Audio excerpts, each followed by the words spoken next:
kwenye darasa la Mungu, si ndio? Vile tunavyoendelea kutembea na Kristo, ndio tunaendelea kujifunza mambo mengi, ndio tunaendelea kujua mambo mengi ambayo Mungu anataka tuyajue. Kwa hivyo ni vizuri kuendelea kujua ya kwamba vile ambavyo Mungu anataka tumtumikie. Na tulikuwa tumesema ya kwamba ni vizuri viongozi, tunajua ya kwamba viongozi ndio kanisa. Wao ndio watu ambao wako pale kuweza kuwakaribisha watu ambao wanakuja.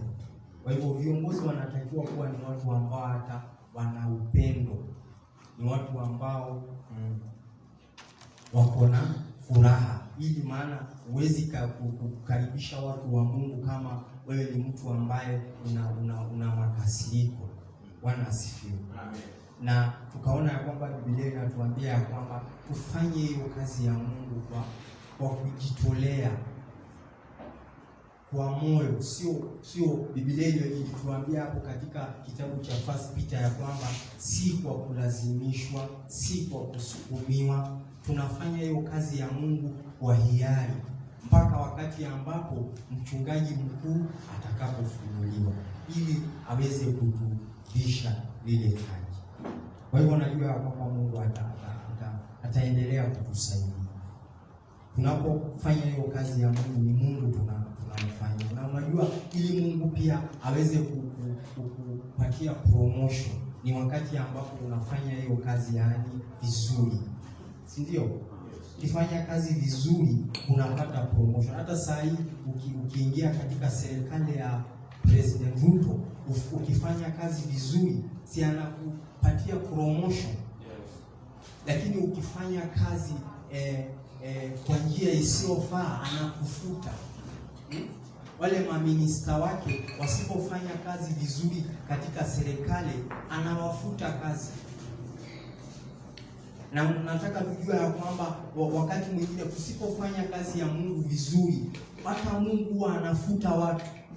Na unajua yeye akikufuta hata inaweza kuwa haitaonekana hivi, lakini anakufuta huko katika ulimwengu wa roho na unakuwa hauna hiyo nafasi tena. Kwa hivyo ile nafasi ambayo Mungu amekuweka ili umtumikie, wewe simama pale vizuri na ufanye. Wewe jitahidi kuwa ni kiongozi ambaye ako pale na anatekeleza ile jukumu ambayo Mungu ameweka mbele yako. Maana tuliona ya kwamba ni Kristo Yesu ndio amekuweka pale. Amen. Bwana asifiwe. Amen. Nataka pia niseme ya kwamba viongozi wa Mungu, viongozi wanaofanya kazi ya Mungu huwa wanatakiwa pia wawe wanapatikana. Kwa sababu kweli wakati ambapo tukisema tunafanya kazi ya Mungu na uwe upatikani, utafanya aje? Hakuna vile unaweza ongoza institution yoyote kama wewe ni mtu ambaye haupatikani. Si ndio? Unatakiwa uwe pale ili uweze kuziba ile pengo. Na siku ya leo tunapoendelea na hilo neno, nataka tuone kichwa cha ujumbe wetu leo ya kwamba viongozi pia wanatakiwa kuwa ni watu ambao wanasikiliza ushauri. Viongozi wanatakiwa kuwa watu ambao wanasikiliza mashauri na kufanyia kazi, kushauriwa. Katika mambo ya uongozi kuna kushauriana watu wa Mungu. Na nataka tujue ya kwamba vitu nyingi katika hii dunia ama institution nyingi zinaanguka kwa sababu viongozi wengi huwa hawataki kushauriwa. Watu wengi huwa wanaposhauriwa wanakataa, ama wanaona ya kwamba wao wanajua zaidi. Na ni kwa nini watu wa Mungu Mungu anataka tusikie ushauri? Ni kwa sababu si kila kitu unajua. Si kila kitu mimi ninajua. Hata kama umesoma, wewe ni profesa, haujui kila kitu. Hata kama wewe Mungu amekupaka mafuta, ukawa mpakwa mafuta wa Mungu kiasi gani, si kila kitu unajua. Usijidanganye. Unahitajika kuwa kiongozi ambaye unaposhauriwa unatulia. Ni nini leo inaangusha nchi nyingi hata za dunia? Ukiangalia labda hapa chini Tanzania, tuliona juzi watu waliuawa wengi.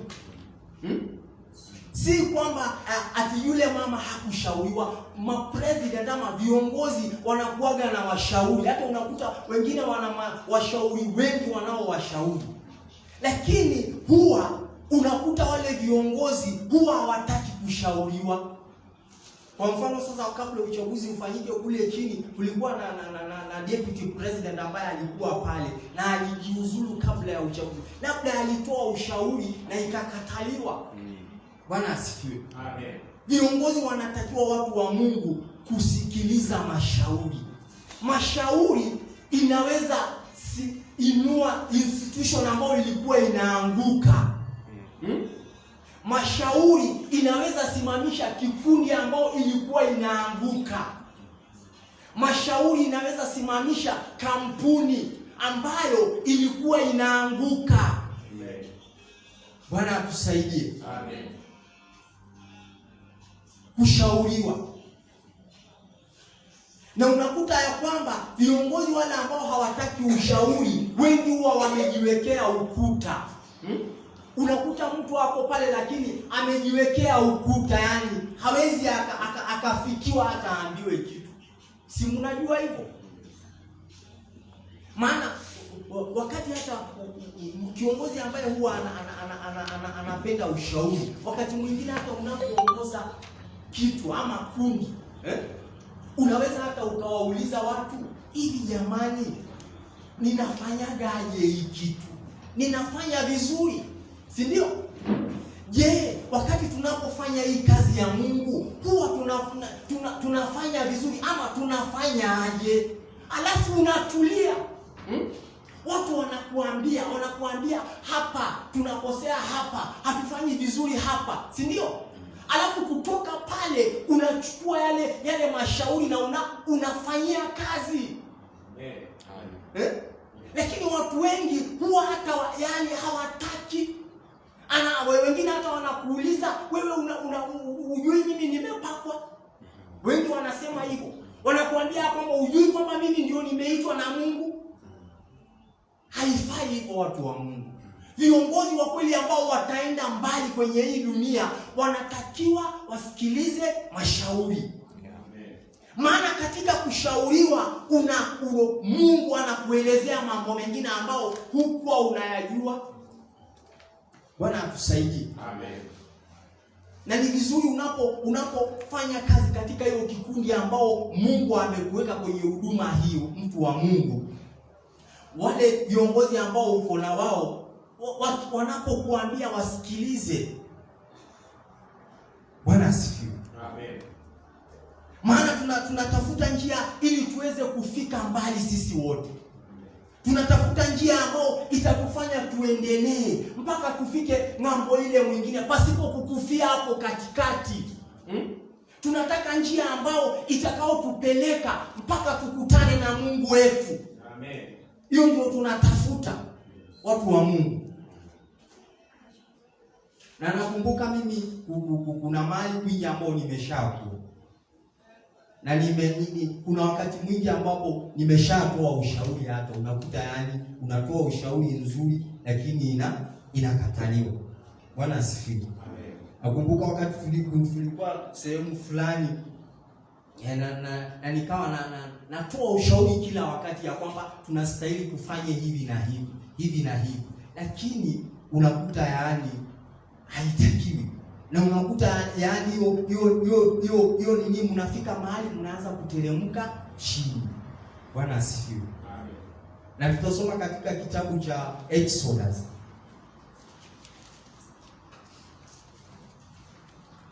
Ukisoma kitabu cha Exodus chapter 18.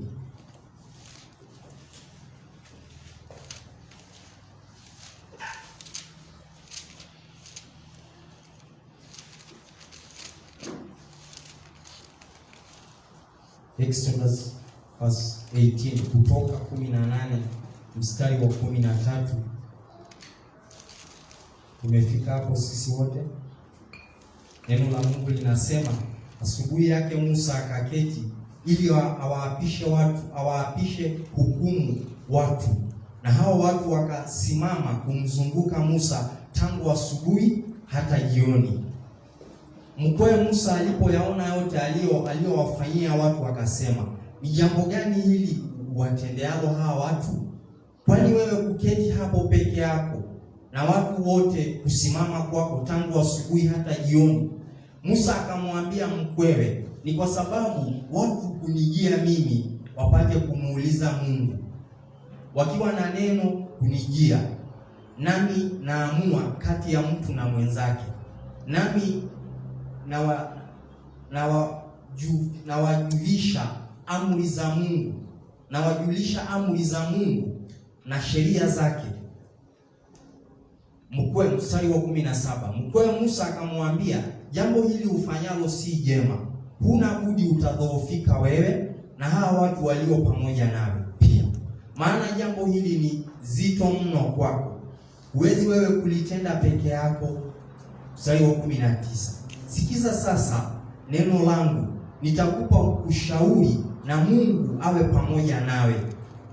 Uwe wewe kwa ajili ya watu hawa mbele za Mungu, nawe umletee Mungu maneno yao, nawe utawafundisha zile amri na sheria, nawe utawaonyesha njia ambazo inawapasa kuiendea na kazi ambazo inawapasa kuifanya. Wacha tuishie hapo kidogo, tutaendelea. Bwana atusaidie. Tunaona hapa haya maneno ambayo unajua ya kwamba tunaendelea kukumbushana watu wa Mungu. Na tunaona hapa mtumishi wa Mungu Musa, ambaye tunajua ya kwamba Mungu alikuwa amemchagua awe kiongozi kwa watu wa Mungu. Na tunaona kwamba alikuwa anawaamua watu, anawaelekeza watu katika njia za Mungu. Lakini tunaona ya kwamba baba mkwe wake akawa anaona ya kwamba Musa hafanyi jambo nzuri. Maana Musa hawa watu walikuwa wanakuja kwa Musa, wanakaa kutoka asubuhi mpaka jioni. Na unajua labda hata Musa labda angeshikwa na ugonjwa, maana kusema ukweli unapokaa kutoka chini ukae kutoka asubuhi mpaka jioni itakuwa nzuri. Si damu inaweza ganda kwenye mwili. Kwa hivyo tunaona ya kwamba baba Mungu anamuuliza, je, hii ni kitu gani Musa unafanya? Na anamwambia ya kwamba si jambo nzuri hili unaofanya. Na akamwambia, mimi nataka nikupatie shauri na Mungu akusaidie. Bwana asifiwe. Amen. Tunaona ya kwamba baba Mungu wa Musa akamshauri na akamwambia ya kwamba ni vizuri hii kitu unaofanya ufanye kwa njia nyingine. Bwana asifiwe. Amen. Ushauri watu wa Mungu. Na ukiendelea kusoma hili neno la Mungu tunaona ya kwamba Musa mtumishi wa Mungu alisikia hiyo ushauri na akaifanyia kazi. Maana hii ilikuwa ni mzigo mzito kwake. Bwana akusaidie. Amen. Kusikiliza ushauri watu wa Mungu. Maana hata Musa labda angemwambia baba mkwe ya kwamba si hivyo, kama vile tunavyoshuhudiaga ya kwamba watu wengi wanapokuwa katika ofisi ambao Mungu amewaweka wafanye kazi, wengine huwa wanabishana, wengine huwa wanakataa yale ambao wanaoshauriwa. Lakini nataka tujue asubuhi ya leo ya kwamba si kila kitu huwa tunajua watu wa Mungu. Musa hakuwa hata anajua, angetafuta watu ili waweze kumsaidia. Yeye alikuwa tu anang'ang'ana na mzigo, anabeba. Maana watu wa Mungu tulisema ya kwamba uongozi ni mzigo. Uongozi wakati mwingine ni mzito. Uongozi wakati mwingine inaweza hata labda ikakukwaza. Ama si hivyo. Uongozi wakati mwingine inaweza waza moyo wako, maana ni kitu nzito. Maana hata wakati mwingi unapobeba kitu nzito, inaweza fika mahali uone hii kitu ama nitupe chini niachane nayo. Sana sana mzigo ambao unapeleka mbali. Bwana tusaidie. Na ndio maana ni vizuri watu wa Mungu katika leadership ya kanisa la Mungu, ili tuweze kuendelea mbele na Mungu wetu, ni vizuri tuwe watu ambao tunasikiliza mashauri. Bwana asifiwe. Na kufanyia kazi, maana unaweza ukasikiliza na ukatae. Kuna watu wanashauriwa lakini wanatupa, wanasema hakuna, mimi hiyo kitu sitaki. Na unajua unaposhauriwa wakati mwingine unaonywa. Wakati mtu anapokushauri sio tu yani unashauriwa na unaambiwa wacha hiyo njia. Na ni wajibu wako kuacha, si ndio? Unashauriwa, labda huyu baba mtu alimwambia Musa ya kwamba usifanye kazi ya Mungu hivyo tena, maana mtadhoofika na hawa watu. Katika kushauriwa watu wa Mungu ni maonyo pia. Mashauri inaambatana na kuonywa. Maana unajua tuko kwenye kizazi ambao wakati mwingi mimi najua watu hawataki kuonywa hata. Watu wengi wanapoonywa wanasema mnaniingilia. Kwa nini mnafanya hivyo? Mnaniingilia.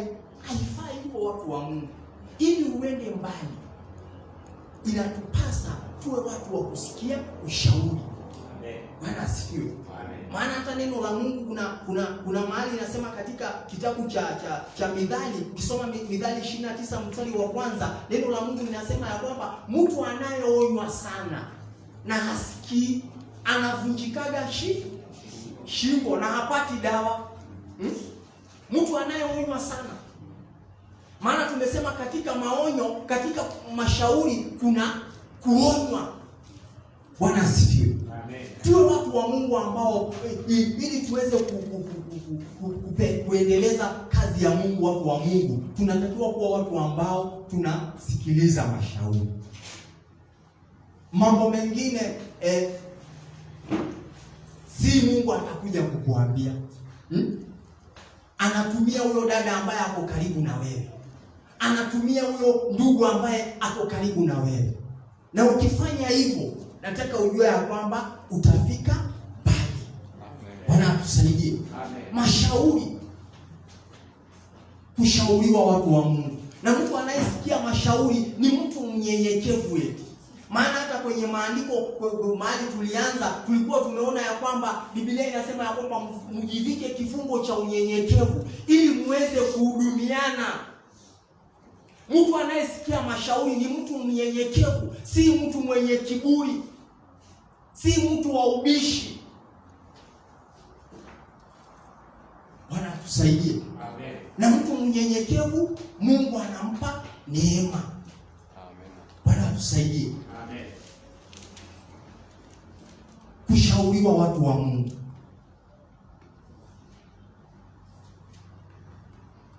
Na katika hiyo hali ya kushauriwa, nataka nisome neno lingine katika kitabu cha 1 Samuel. Tuone mashauri wakati mtu anapokubali mashauri vile inavyomsaidia.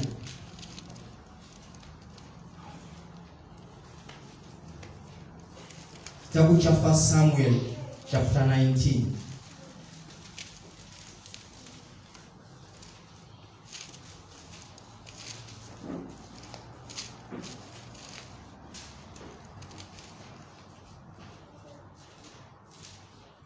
Tumefika hapo 1 Samuel chapter 19. Ukisoma mstari wa kwanza. Sio first, so samani second. Second Samuel. Samueli wa pili, sorry.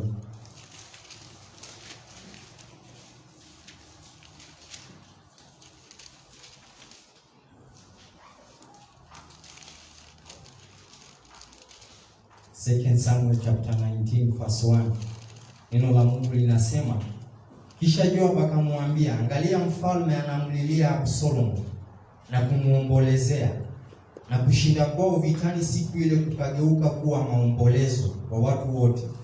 Maana watu walisikia siku ile ya kwamba mfalme anahuzunika kwa ajili ya mwanaye. Watu wakajificha siku ile, wakaingia mjini kama vile watu waonao fedheha wajifichavyo hapo wakimbiavyo vitani. Mfalme akajifunika uso, na mfalme akalia kwa sauti kuu, mwanangu Absalomu, mwanangu. Basi Joab akaingia nyumbani kwa mfalme akasema, wewe leo umefedhehesha nyuso za watumishi wako wote waliokuokoa leo, roho yako na roho ya wanao na binti zako na roho za wakezo na roho za masuria wako, kwa kuwa unawapenda wakuchukiao na unawachukia wakupendao. Maana umetangaza leo ya kuwa wakuu na watumishi wako si kitu kwako. Maana leo nimetambua hivi, kama Absalomu angeliishi na sisi sote tungelikufa, leo ingelikuwa vyema machoni pako. Basi sasa ondoka, utoke nje, ukaseme na watumishi wako maneno ya kuwatuliza roho. Maana mimi ninakuapia kwa Bwana, usipotoka hatabaki hata mtu mmoja pamoja nawe usiku huu. Na mambo haya yatakuwa mambo mabaya kwako kuliko mabaya yote yaliyokupata tokea ujanani wako hata sasa. Bwana tusaidie. Amen. Tunajua hapa hii kisa watu wa Mungu ya kwamba Absalomu ilifika mahali akauawa. Maana tunajua ya kwamba Absalomu alikuwa ameinuka kinyume na babake. Na tunajua hapa ya kwamba hii kisa ya kwamba ni kwa sababu ya dhambi ambao Daudi alikuwa amefanya. Kwa hivyo ilikuwa ni lazima, ilikuwa ni mapenzi ya Mungu ya kwamba ili Daudi aweze kurudi katika mji wa Yerusalem, lazima Absalomu angekufa. Bwana atusaidie.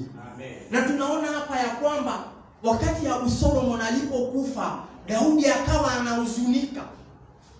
Daudi akawa anasononeka. Na tunaona ya kwamba Joab akaingia kwake na akamwambia, tunataka utoke uende uongee na watu. Tunavyokubali mashauri watu wa Mungu. Akaambiwa ya kwamba toka nenda wasungumzie watu, maana watu wamefedheheka, watu wanajificha. Na akaambiwa ya kwamba ujue ya kwamba usipotoka, na ujue ya kwamba Joab alikuwa mwanajeshi, si ndio? Alikuwa mtu ambaye anajua kupigana vita. Kwa hivyo labda hata Joab, labda kama Daudi, labda vile ninavyoona, labda kama Daudi angekataa, labda hata wangemgeuka na wamuue. Lakini akamshauri na akamwambia ya kwamba toka uende uwazungumzie watu maneno mazuri. Bwana asifiwe. Amen. Toka uende uongee na watu. Maana maana niambie, huyu Absalomu kama kweli si kwamba ameuawa, yeye angekuja amuue baba yake. Si ati alikuwa anacheza. Lakini tunaona ya kwamba Daudi akasikiliza ile ushauri watu wa Mungu. Na ndio maana tunaona ya kwamba Daudi akarudi tena katika nafasi yake. Wacha niwaambie ya kwamba mtu anayesikia ushauri anaweza hata akawa labda aliingia katika dhambi, lakini kwa sababu anasikiliza ushauri na ananyenyekea, Mungu akakurudisha tena. Amen. Ni kweli? Maana kama kweli Daudi angesikia hii ushauri, labda Joab wangemuua na mambo yake ingeishia wapi? Hapo. Lakini akasikiliza ushauri. Akaambiwa nenda ongea na watu. Nakumbuka kuna wakati moja ilikuwa nimewaambia, kuna wakati nilipeana ushauri sehemu fulani, na huyo mtu ambaye nilimpa ile ushauri akaniuliza, unamaanisha unataka mimi niende niombe msamaha kwa watu? Unataka mimi niende niombe hao watu msamaha? Kwani ukiomba watu msamaha kuna makosa yote? Leo hii kama nimewakosea watu, ama ukiwa labda kuna mambo ambayo umeongea ambao sio nzuri, ukienda uwaambie watu, jamani munisamee, kwani kuna ubaya wowote? Kwa hivyo Daudi labda hata Daudi alienda pale kwa wanajeshi akawaambia, naomba munisamehe, si ndio? Maana mimi nimependa mwanangu ambaye yeye anataka kuniua. Naomba munisamehe. Na Mungu akiwa mbinguni akiona hiyo anasema, yes, huyo ndio mtumishi wangu. Bwana asifiwe. Lakini kama angekata, aseme mimi hata stoki, mimi nitaanza kupigana na nyinyi sasa. Kuna watu wengi ambao kwa sababu hawataki ushauri anapigana na watu. Na inakuwa makosa, watu wa Mungu. Mungu anataka tuwe watu ambao katika yale mambo ambayo tunafanya, hata si katika tu mambo ya leadership peke yake, katika maisha yoyote tunahitaji kushauriana, watu wa Mungu. Katika family watu wanahitajika kushauriana. Bwana asifiwe. Amen. Wakati mwingine unawashauri watu wa Mungu, lakini unakuta ya kwamba hawataki. Mtu ambaye hataki mashauri, mtu wa Mungu, anaingia kwa shida. Huduma ya watu ambao hawataki mashauri, wachungaji ambao hawataki ushauri. Mimi nimeshaona wachungaji hawataki kushauriwa, hata na wazee. Kwani uko na watu kwa sababu gani? Bwana atusaidie. Amen. Nataka niwaulize watu wa Mungu, kwenye hiyo kikundi ambao wewe unamtumikia Mungu, uko na hao watu ni wa nini? Kama hutaki ushauri wao, si basi ukae mwenyewe. Lakini Mungu ametuweka pamoja ili tushauriane. Amina. Tuko pamoja ili tuende mbele hatua nyingine katika kushauriana. Maana nani huwa anaweza anajiona? Wewe unaweza kuwa unajiona, lakini huwezi ukajiona kila mahali, watu wa Mungu. Watu wengine ndio wanakuona. Bwana atusaidie. Amen. Huwa tukiwa hapa na mchungaji na yule mzee wetu Malungu, huwa tunashauriana vizuri na tunapatana. Amen. Si mambo ya migongano na magombano, hapana, watu wa Mungu. Ushauri mzuri, watu wa Mungu. Sana sana unaposhauriwa hata na watu waliokupita na umri, sikiliza. Maana baba mkwe wa Musa alikuwa mzee. Kuna watu ambao hata hawasikilizaji mashauri ya wazee. Unaweza kuwa hata unatumiwa na Mungu vizuri, na labda wewe ni mtu mdogo, lakini unatakiwa uendelee kusikiliza ushauri. Maana katika hali ya kukataa ushauri, kiburi huwa inaumbika ndani ya mtu, na mtu anaendelea akipotea. Mtu wa Mungu, tunatakiwa kusikiliza mashauri. Vijana wetu ambao wako ndani ya kanisa wasikilize mashauri wanaopewa na wamama. Usijifanye mjuaji. Bwana asifiwe. Amen. Sikiliza mashauri. Mtu anayesikiliza mashauri ataenda mbali. Moses aliongoza watu mpaka akawafikisha kule kwenye mipaka ya Kanaani, kwa maana alikuwa anasikiliza. Na alikuwa ana upako mwingi hata kuliko hii yetu ya leo. Si ndio? Yes. Alikuwa amepakwa na Mungu zaidi na zaidi. Lakini tunaona ya kwamba akasikiliza. Akafanyia ushauri kazi. Katika mahali tuliosoma katika kitabu cha Exodus, alifanyia ushauri kazi. Tutaendelea Jumapili ijayo kwa sababu muda imeisha. Lakini tunaona ya kwamba Moses alifanyia ushauri kazi. Si ndio? Yes. Akaambiwa, akaelezewa na Jethro. Jethro akamuelezea, akamwambia ya kwamba wewe sasa hii kazi unafanya ni ngumu kwako.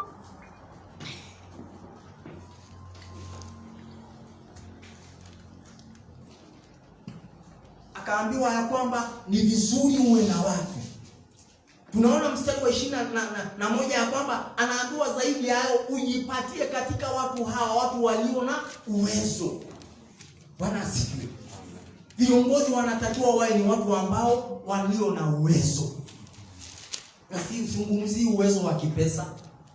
usije ukasema ya kwamba ni uwezo wa kipesa. Tunaona mstari wa 21 anaambiwa ya kwamba ichagulie watu ambao walio na uwezo, wenye kumcha Mungu. Uwezo ni watu ambao walio na uwezo wa juu. Ni watu ambao wametembea na Mungu. Maana ukitembea na Mungu vizuri, unakuwa na uwezo, si ndio? Unakuwa na uwezo wa juu. Unatoka kule chini. Wakati mtu ndugu ama dada anatembea na Mungu vizuri katika uaminifu, hapo ndio anakuwa na uwezo wa juu. Amen. Si ndio? Yes. Anazungumzia kuhusu watu wenye uwezo.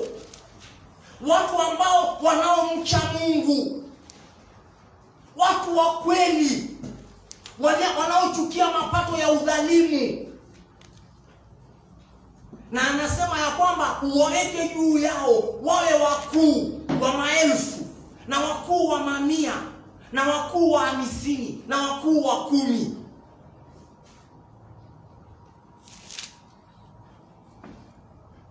Bwana atusaidie.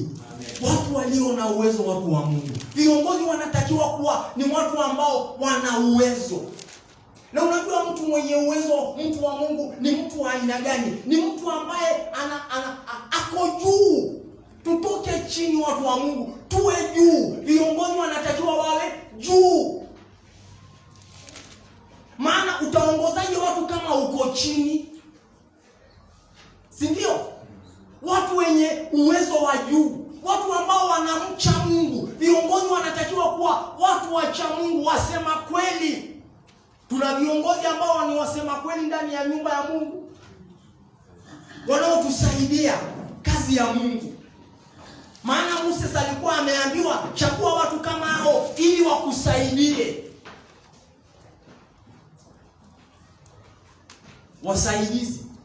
Wasaidizi wa mchungaji. Na si mimi peke yangu, msiseme ni Julius peke yake, hapana.